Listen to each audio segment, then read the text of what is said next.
You didn't find this message by chance.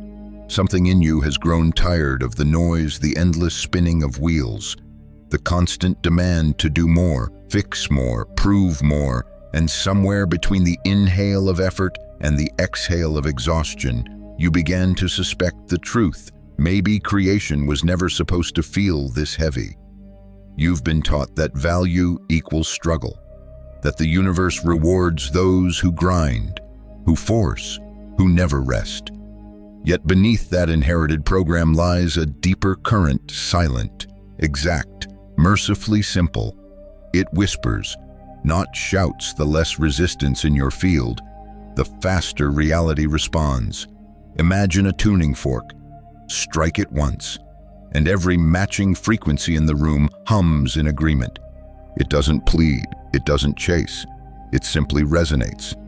And the world rearranges itself around that tone.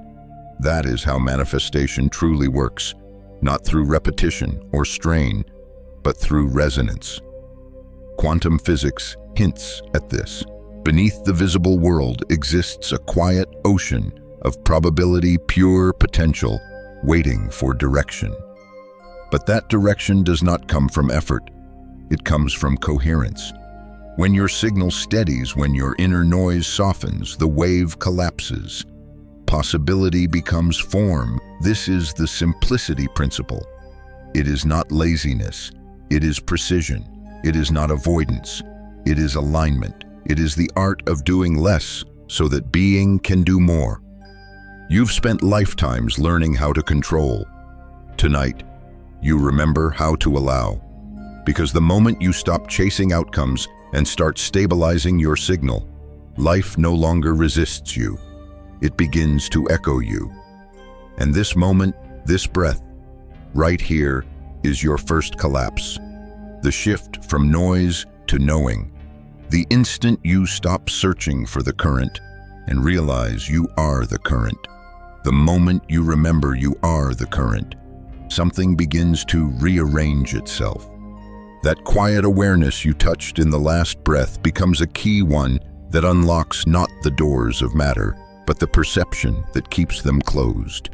From this stillness, we step into the subtle mechanics of how reality takes shape, how the unseen folds itself into the seen through what physicists call observation and mystics call attention. In the quantum model, a particle is not a fixed object. It is a possibility suspended in an ocean of probabilities, waiting not for command, but for coherence. The instant an observer looks, that field of maybe collapses into one clear yes. The wave becomes the particle, the unseen becomes the seen. But what few understand is that the observer isn't your physical eyes. It's your vibrational stance, your emotional clarity, your energetic tone. You collapse reality not through will, but through witnessing without interference. Think of it like sound emerging from silence. The silence doesn't strain to create tone. It becomes tone when vibration moves through it cleanly. Your consciousness operates the same way. When your mind is cluttered with overthinking, your attention splinters, and the field receives mixed frequencies. The collapse delays. Reality hesitates, waiting for you to decide which note you mean to play. The science, when stripped of jargon, is astonishingly simple. Every act of observation filters the infinite into form through resonance. You don't attract your future by begging it to appear. You select it by embodying the version of you that already exists there. And the universe, precise as light through a lens, magnifies whatever you stabilize.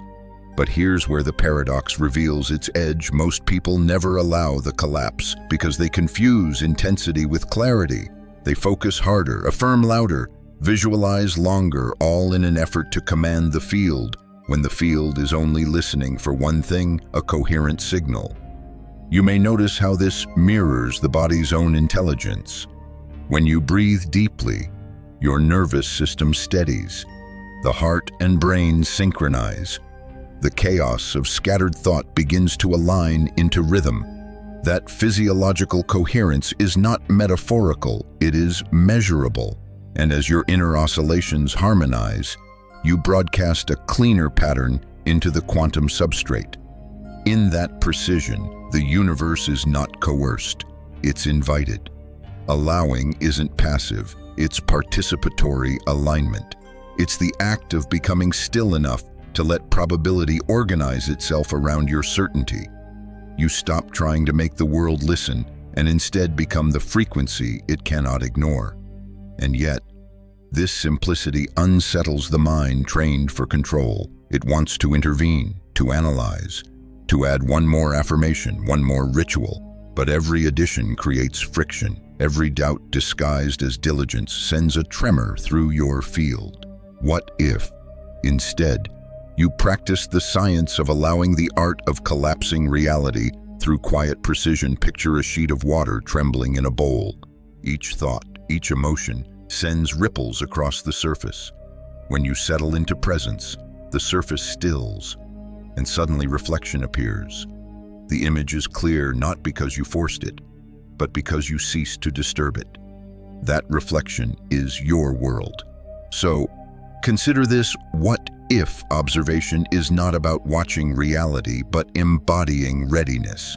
What if allowing means trusting that the field already knows what you mean, and your only role is to maintain coherence long enough for it to crystallize?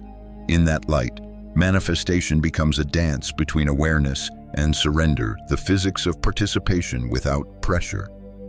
You are not here to push particles into place. You are here to let form meet frequency. And as that truth settles, the question evolves: if creation responds to stillness, then why does the human heart crave struggle? What force inside you mistakes resistance for safety and effort for purpose? To answer that, we must look not at the stars, but at nature itself, the original manual for effortless creation. The question lingers in the still air: if nature manifests without strain, why do we? The silence that follows that question is not empty, it's instructional. It carries the same intelligence that moves tides, orchestrates seasons, and turns a seed into a forest without a single moment of panic. Nature has never read a self-help book. The oak doesn't chant, "I am becoming." The river doesn't visualize its path. Yet everything in the natural world unfolds with flawless precision because it obeys a hidden symmetry, simplicity in motion. It acts without excess, guided by coherence. Consider the seed. Inside that tiny structure sleeps a complete blueprint, encoded in elegant economy. It does not struggle to become what it already contains. When soil, light, and stillness align, it simply responds. Its destiny was never achieved through effort. It was revealed through environment. That's manifestation in its purest form, the effortless translation of potential into presence. Human consciousness works the same way. Every desire, every vision you hold is a seed in the implicate field. But unlike the seed, you often flood your soil with noise, the chatter of timelines, the acid of doubt, the overwatering of should. Then you wonder why nothing grows. The field delays not to punish you, but to protect the coherence of your pattern. It waits for the vibration to stabilize before it blooms. Imagine how the cosmos might feel if it operated like our minds, galaxies second-guessing their spin, suns rehearsing their shine, rivers checking if they flow correctly. Chaos. And yet, within you, that's often what happens. Over-analysis replaces alignment. There is an old rhythm in you, one that remembers how to trust the unfolding. Watch the ocean. Each wave is a collapse of intention, pure in its expression. The wave doesn't fight the gravity that pulls it, nor the wind that shapes it. It collaborates with the forces that already exist. It knows resistance is waste. When you bring that same intelligence to your manifestations, you stop performing and start partnering. You no longer demand the field to move faster. you match its pace. You remember that simplicity is the highest form of sophistication, not because it does less, but because it does nothing unnecessary. In neuroscience, they call it efficiency of firing neurons that wire together smoothly because they've practiced a clear signal. In spirit, it's called surrender. In nature, it's called balance. In the quantum field, it's coherence. Different languages, one law. So, when you feel the impulse to chase pause, remember the seed. It does not rush the soil. It trusts timing because timing is encoded in its being. That same intelligence animates your breath, beats your heart, guides your evolution. And yet, simplicity is not idle.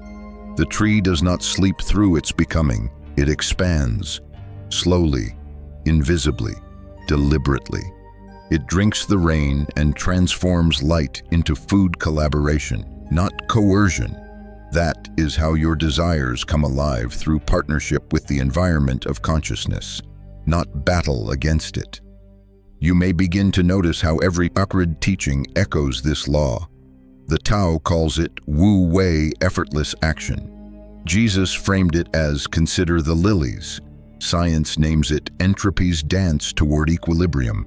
Different faces of one truth. The universe organizes itself through least resistance.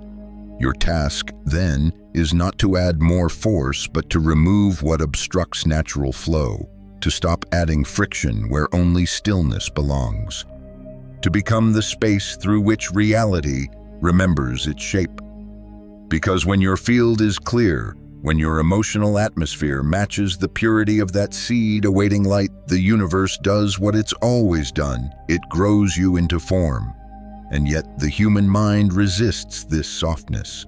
It craves control because control feels safe. To move beyond that, we must enter the labyrinth of effort itself, the loop that keeps you trapped in striving while whispering that it's progress. You can feel it now, the pull of that loop, subtle yet familiar. The part of you that hears simplicity and grows restless, that whispers, if it's this easy, why hasn't it worked yet? That voice is not truth. It's the echo of an ancient survival program, the ego's addiction to struggle. For centuries, effort has been the altar where worth is proven. Entire cultures were built on the belief that sweat equals sanctity, that the harder you work, the more you deserve. But the quantum field does not reward exhaustion. It mirrors coherence. It reflects what is, not what tries to be. Effort, in its purest form, is noble. But in the spiritual realm, it often mutates into performance, a way to hide from stillness. Because stillness is terrifying. It leaves no distraction between you and your power. The ego thrives on motion, on solving problems that don't exist, on chasing evidence of progress. It says, keep moving, you're almost there. But where is there when the destination is already within you? Picture a lion in tall grass. It does not chase every shadow. It waits. Breath slows, muscles align. The moment comes, it strikes once, and the world rearranges. That is precision. That is the frequency of simplicity. The lion's power does not come from motion, but from mastery over it. Yet the ego would rather you chase endlessly. It equates noise with importance. It thrives on the illusion of control, on the metrics of doing. When you meditate, it measures minutes. When you visualize, it critiques form. When you surrender, it asks, but what if nothing happens? Its survival depends on your mistrust of stillness, because stillness exposes its irrelevance. The effort loop begins innocently. You set an intention, feel inspired, and act. But when results lag, fear slithers in. You tighten your grip, double your effort, analyze outcomes, tweak techniques. Each adjustment seems logical, but energetically, you've shifted from creator to controller, from coherence to static, from trust to tension. The field receives that mixed frequency and reflects it perfectly uncertainty. Effort gives the illusion of progress, but in truth, it's repetition disguised as evolution. You're not advancing, you're orbiting the same outcome through different strategies.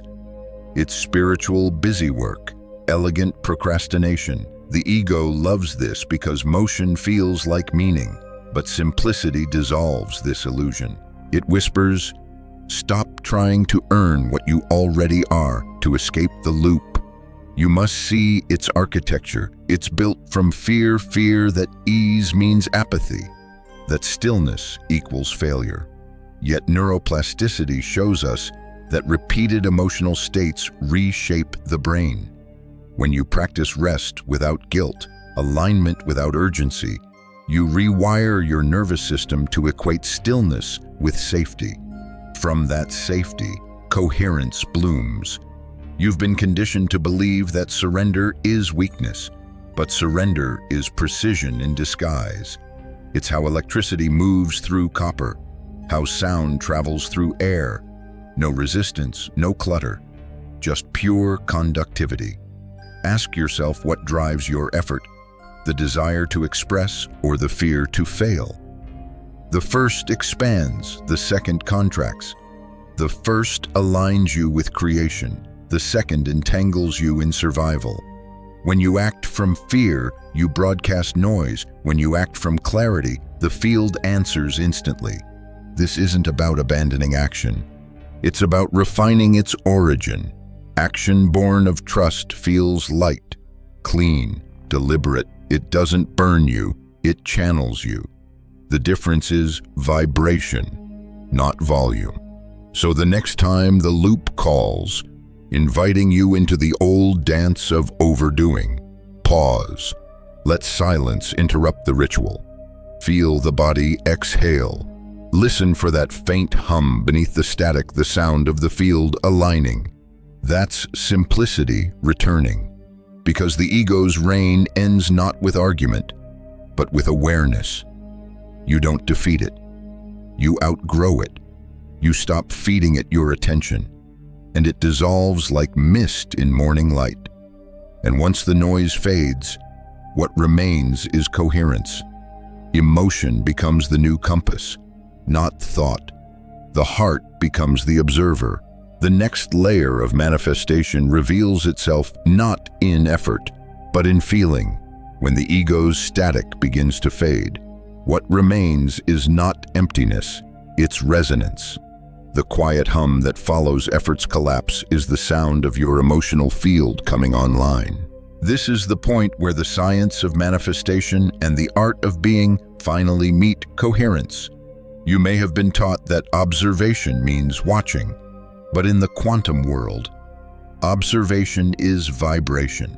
The true observer isn't the mind peering outward, it's the heart broadcasting inward. Every feeling you sustain acts as a lens through which reality collapses. The cleaner that emotion, the clearer the reflection. Think of your body as an instrument in a grand symphony of fields. Your brain is the conductor, but the heart is the resonant chamber.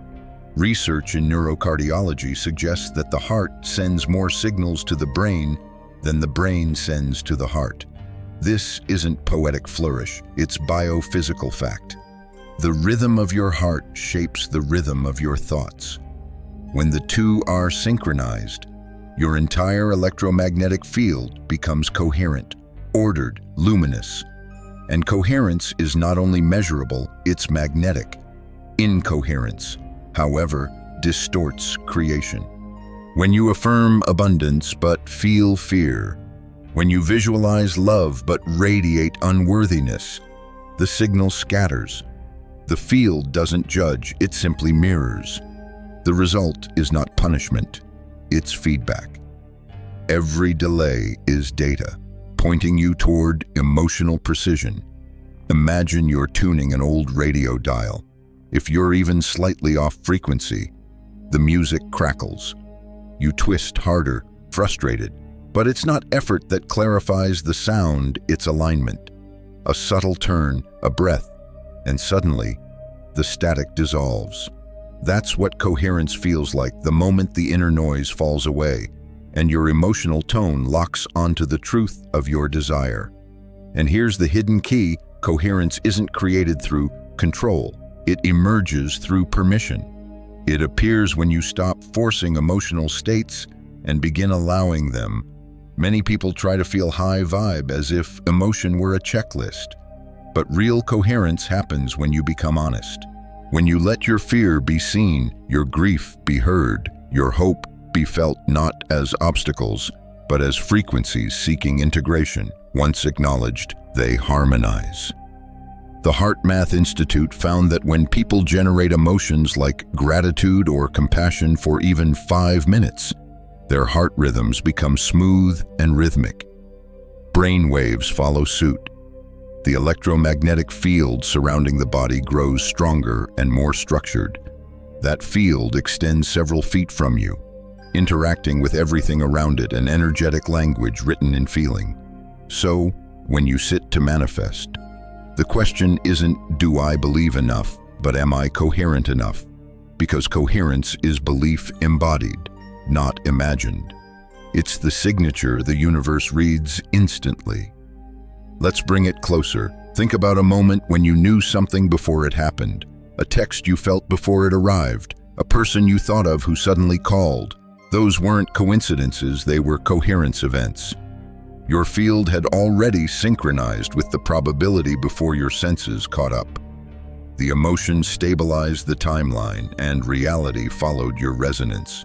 And yet, many mistake emotion for weakness. Society celebrates logic, analysis, and intellect, cold precision. But in quantum mechanics, it's the observer's state that determines outcome. And emotion is the state of the field translated into biology. Feeling is frequency embodied. Here's the paradox: you cannot fake coherence. You can only relax into it. The more you chase high vibration, the more you reinforce its absence. But when you drop the chase, when you breathe into what's real and let the body settle, the wave steadies. And in that stillness, the next reality begins to form. Coherence is not a mood. It's the alignment of all your internal instruments playing one note of truth. When that happens, the universe doesn't deliberate, it echoes. So tonight, test this law not by doing more, but by softening more. Breathe through the chest, slow the mind, and let emotion flow like electricity through a clear wire. Feel the hum. That's coherence, your signature in the field. And from here, the next revelation emerges naturally, as it always does when simplicity builds upon itself. If coherence is the language of manifestation, then stillness is its grammar, the silent structure that shapes all creation. That hum of coherence still vibrates beneath your ribs, doesn't it? It's soft, yet unmistakable. From that resonance, we descend one layer deeper to stillness itself, because emotion opens the portal, but stillness holds it open.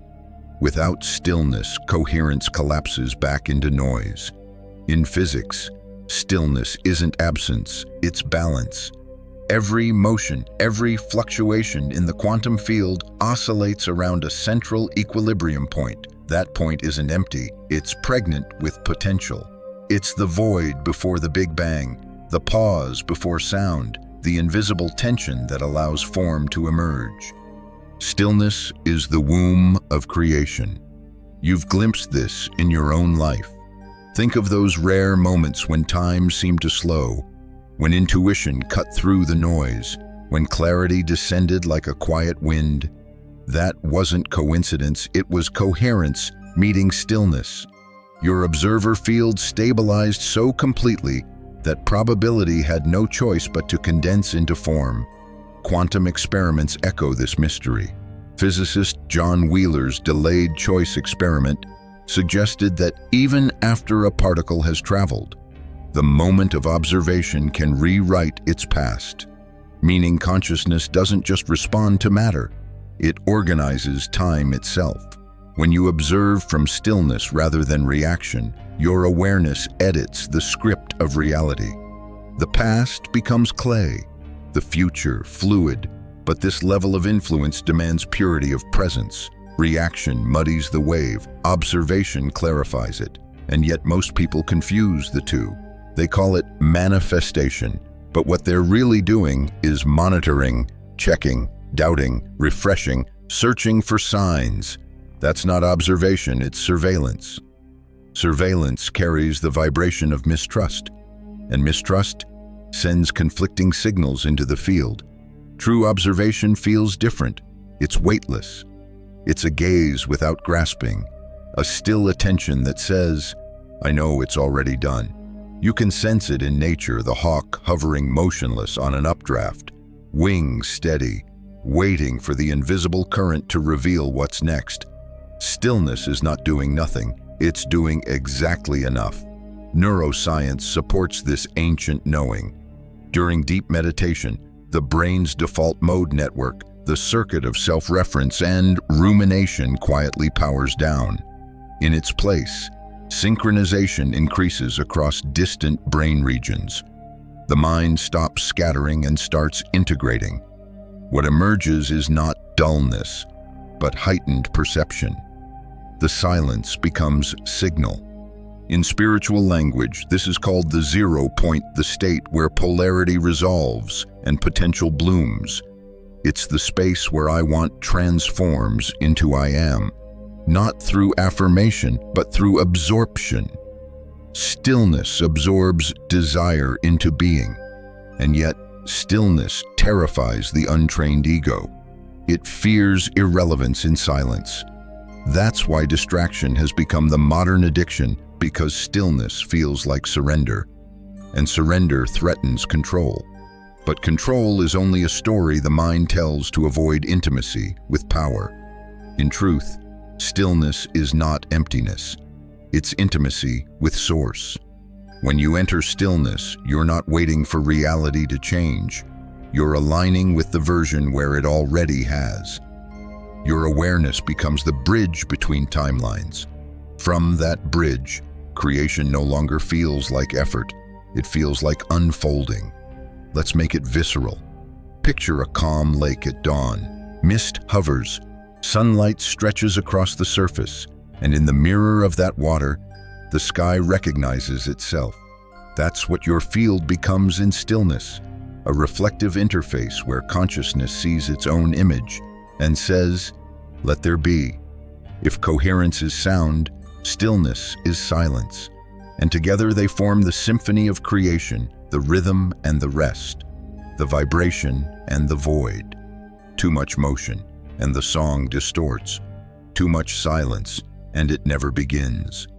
The art lies in knowing when to move and when to merge. So when you next sit to manifest, don't force emotion, don't chase visions. Just arrive, feel your breath settle. Let the body grow heavy, the mind spacious. From that still center, awareness becomes command not through effort, but through being. And as that being stabilizes, a new kind of relationship with creation emerges. You stop seeking the future as something distant and begin selecting it as something intimate. That's the next frontier where simplicity matures into sovereignty. From the quiet gravity of stillness, a new awareness dawns that what you once chased has been orbiting you all along. The moment you stop seeking, you realize you were never outside the field. You were the field experiencing itself as a seeker. Seeking is the posture of lack. It says, I am not yet there.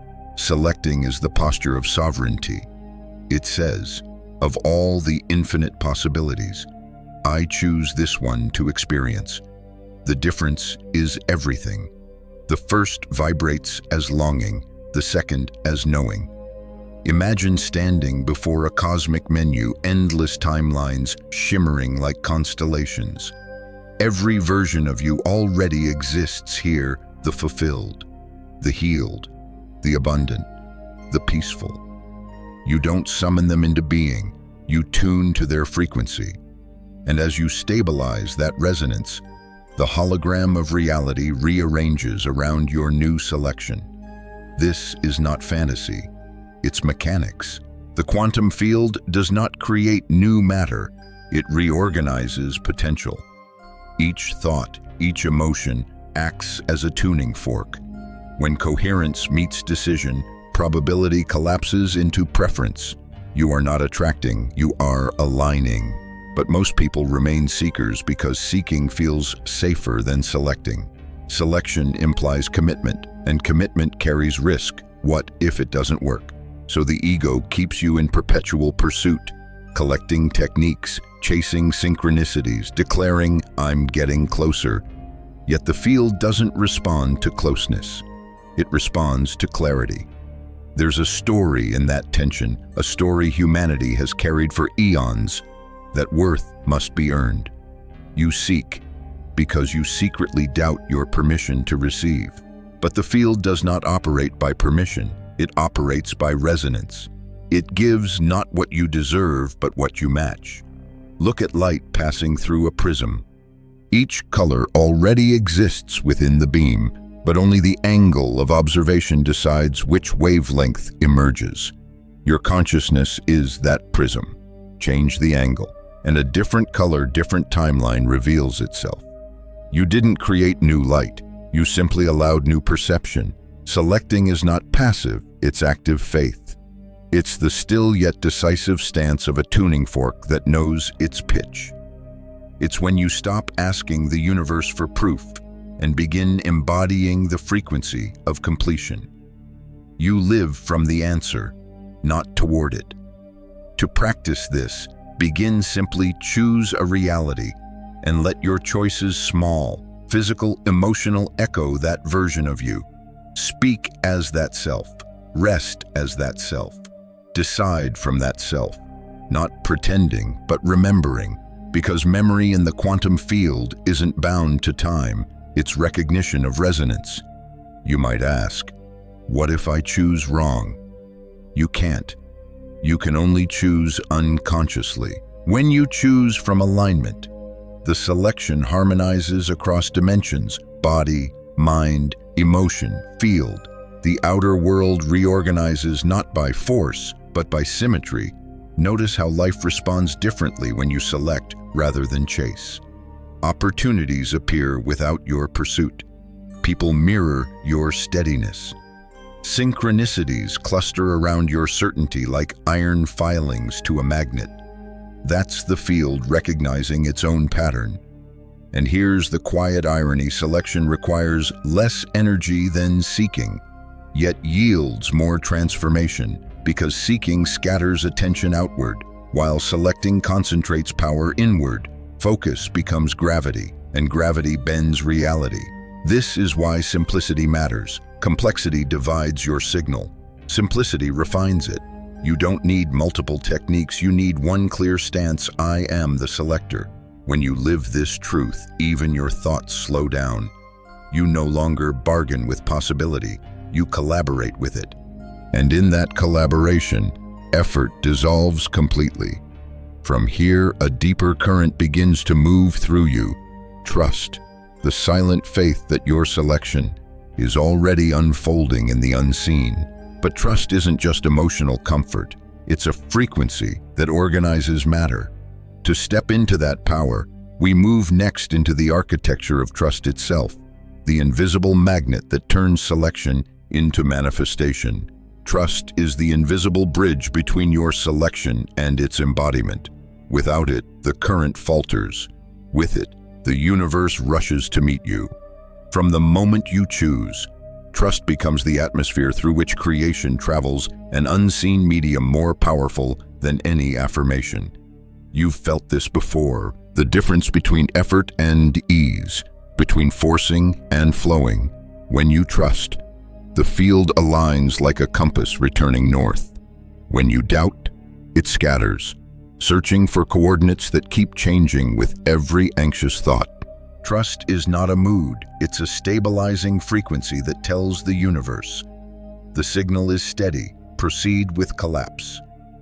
In electromagnetism, a current only flows when resistance drops. The same principle governs your reality. Trust lowers resistance, fear raises it. Simplicity, your truest state, emerges when fear dissolves back into faith. It's not blind belief. It's physics wearing the mask of grace. Imagine your consciousness as a magnet suspended above iron filings. Every emotion shifts its charge. Fear demagnetizes the field. Trust strengthens it.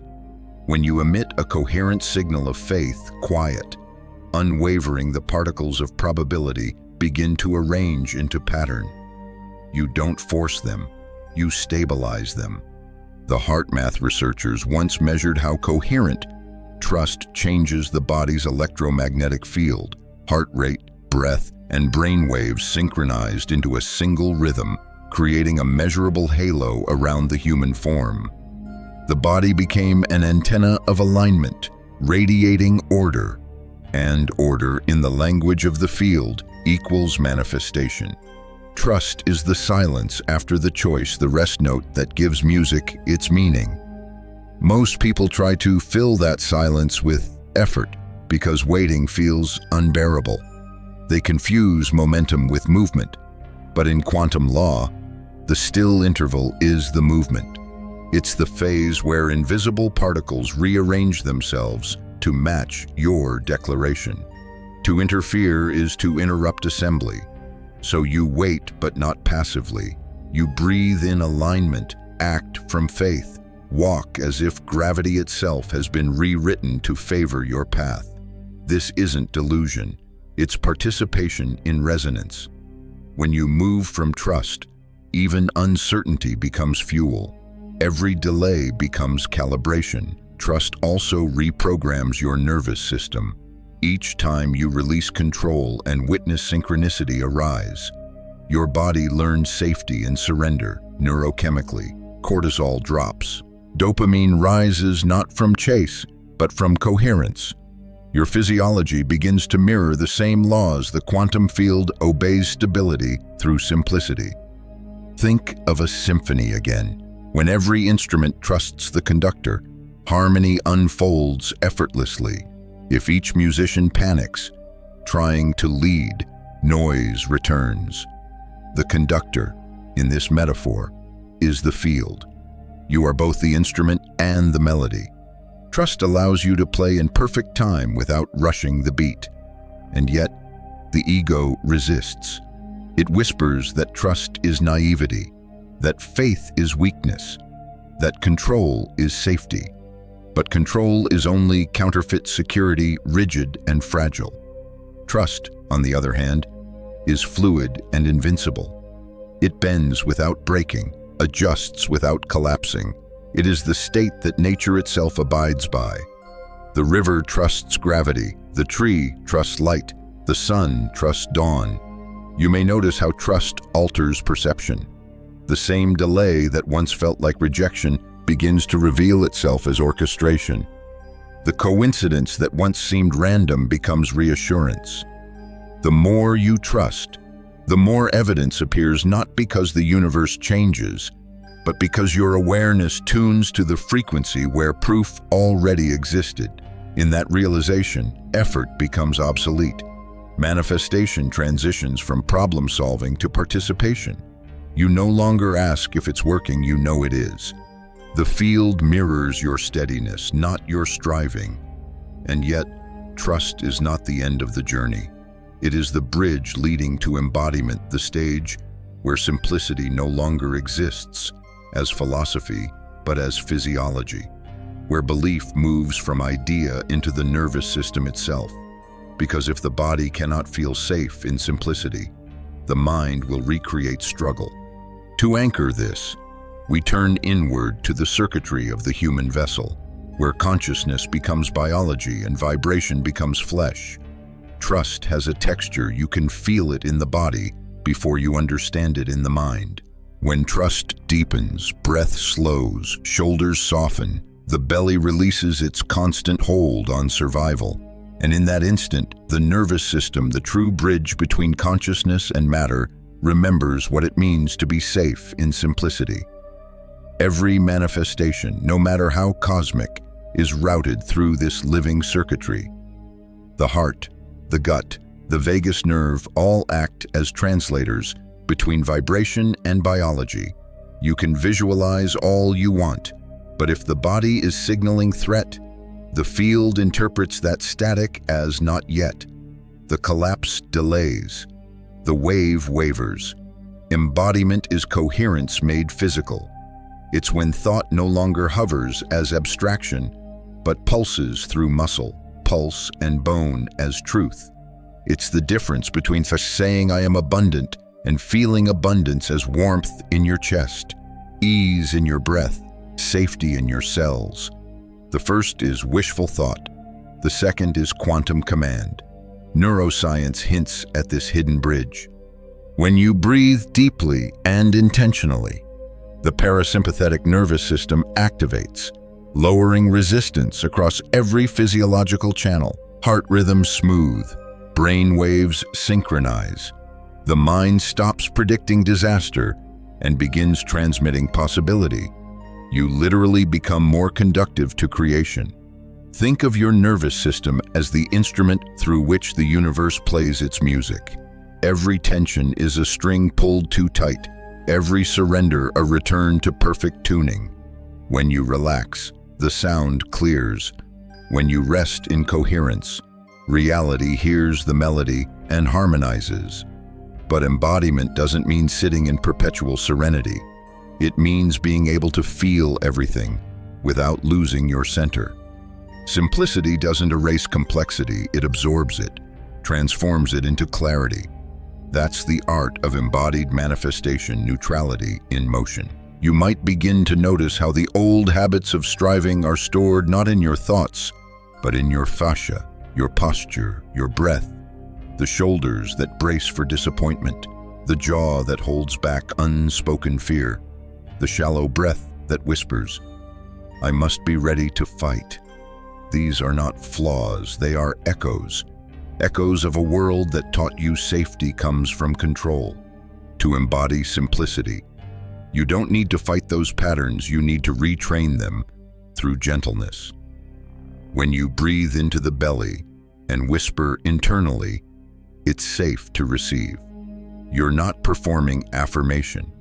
You're recalibrating the electric field of the heart. That pulse is what the quantum field recognizes, not words, but waveform. Here's the paradox that unites science and spirit. Your nervous system is both receiver and transmitter. It absorbs frequencies from the field and emits them back. When your inner current steadies, you become an amplifier for the timeline you've selected. The field doesn't decide for you, it harmonizes with you. Modern research into biofield science supports this ancient intuition. Coherent brain-heart patterns project measurable electromagnetic signals several feet beyond the skin. Other systems, people, events, even probability respond to those signals. Not metaphorically, but literally. You are broadcasting the frequency of your state of being at every moment. And when that broadcast is clear, simplicity becomes the natural operating system of life. No excess code, no overcompensation, just precise signal, pure transmission. This is why embodiment is the final threshold before mastery. Because until the body feels safe in stillness, the mind will keep generating noise to feel in control. The ego calls it motivation, but it's really the nervous system's attempt to escape uncertainty. True mastery begins when you teach the body that uncertainty is not danger, it's creation still loading. So tonight, feel into your own circuitry. Notice where contraction hides. Send breath there, soften the edges. You are not erasing effort, you're dissolving its residue. You are preparing your vessel to conduct reality's current without distortion. Because once simplicity is not just understood but embodied, the game changes completely. You no longer work with the field. You are the field in motion. From that state, there is no more manifestation practice. There is only living as proof. And that brings us to the culmination of this journey, the moment where simplicity stops being an insight and becomes your identity, where you no longer practice alignment because you are alignment itself. And now, from the deep hum of your embodied coherence, the revelation completes its circle. What began as concept has become current. What you once reached for, you now radiate. Simplicity is no longer an idea hovering above you, it's the rhythm inside your breath. Look back for a moment, not with nostalgia, but with recognition. Every detour through effort, every spiral of overthinking, every collapse of faith, it all served one purpose: to exhaust every illusion but the truth. The truth that creation has never been about addition, but subtraction, removing noise until only essence remains. This is the living simplicity principle. It doesn't require chanting or striving, only remembrance. It asks you to wake each day not with the question, "How do I make it happen?" but with the knowing, "How do I stay clear enough to let it?" To live this way is to move as a tuning fork in human form, vibrating coherence into the atmosphere around you. The field no longer feels distant or abstract. It moves through your gestures, your words, your stillness. You speak less from desire, more from certainty. You plan less, yet everything arrives with uncanny precision. The universe seems faster, but really, it's your resistance that has slowed to zero. You may notice subtle shifts. First, the right call at the right moment, the serendipitous timing that bends logic. But soon, it's deeper relationships aligning effortlessly, opportunities matching your internal tone, peace no longer dependent on outcome. That's not luck. That's physics reorganized through presence. In simplicity, reality stops testing you and starts mirroring you. The line between inner and outer dissolves. Even challenges arrive cleaner, sharper, more purposeful feedback, not punishment. You begin to see life as code executing your state of being in real time. When you're coherent, the code runs smooth. This state doesn't mean perfection. It means transparency, no distortion between intention and expression. You'll still feel human waves of emotion, but they'll move through rather than cling. You'll still act, but action will rise organically from clarity, not panic. You'll still dream, but your dreams will be dialogues, not demands. And here lies the final paradox when you master simplicity. You don't escape complexity, you orchestrate it. Complexity becomes your instrument, not your cage. You conduct the symphony instead of drowning in it. To live as simplicity is to trust that the entire field bends toward coherence, that even apparent chaos is intelligence reorganizing. You no longer fear the unknown, you collaborate with it. You no longer chase alignment. You are alignment expressing itself as a human lifetime. Close your eyes. Feel that pulse again, the subtle electricity behind your ribs. That is the same current moving through galaxies, stars, cells, thoughts. There's no separation, only modulation. And when you stay clear enough to sense it, simplicity becomes not just your practice, but your proof. So when you step from this moment into the ordinary rhythms of your day, carry that clarity with you. Let each breath remind you that the universe never required effort, only resonance. Let every choice become a reflection of ease, every pause a portal, every silence a statement. Because this calm precision, this lucid stillness is what creation has been waiting for. The observer has remembered its role, the wave has chosen its form, the field has heard your frequency, and it is already responding. You have become the simplicity you once sought. You have become the signal itself. The echo of that final line still hums in the air. You can almost feel the space around you vibrating with recognition, soft, steady, clear. From here, we don't ascend higher, we descend deeper, into quiet, into presence, into the part of you that no longer needs to prove it knows. Breathe, that's all that's left. You've walked through the labyrinth of effort and emerged into the clearing of coherence. You've seen that simplicity is not the opposite of power, it's the refinement of it. When you let go of excess, the essential emerges. When you stop trying to control, life begins to coordinate. Look back at the metaphors that have guided you: the seed, the lake, the tuning fork, the lion in stillness. They weren't images, they were instructions. They were reminders that manifestation isn't something you build, it's something you become aware of. The field is already responding, right now, to the rhythm of your breath and the quality of your emotion. You don't have to force that rhythm, just maintain it, like a flame sheltered from wind. Trust that every inhale gathers the universe toward you, and every exhale releases resistance back into the void. This is how the awakened live, not in permanent serenity, but in continual return, each moment, a new opportunity to soften back into alignment, to select clarity again, to let stillness lead. If you ever forget, remember the image of the calm lake. The surface doesn't create reflections, it allows them. You don't manifest by demanding light, you reveal it by being clear enough to let it through. So take one last slow breath and let the simplicity principle settle in your bones. You are no longer a seeker, nor even a selector. You are the reflection itself, the universe seeing itself clearly through human eyes. From here, do nothing extraordinary. Walk, breathe, notice. Let life meet you halfway. Speak less from hope and more from harmony. Every sound you make carries the frequency of the field. Every silence its echo. Simplicity was never a technique. It was the language of creation all along. And now, you are fluent.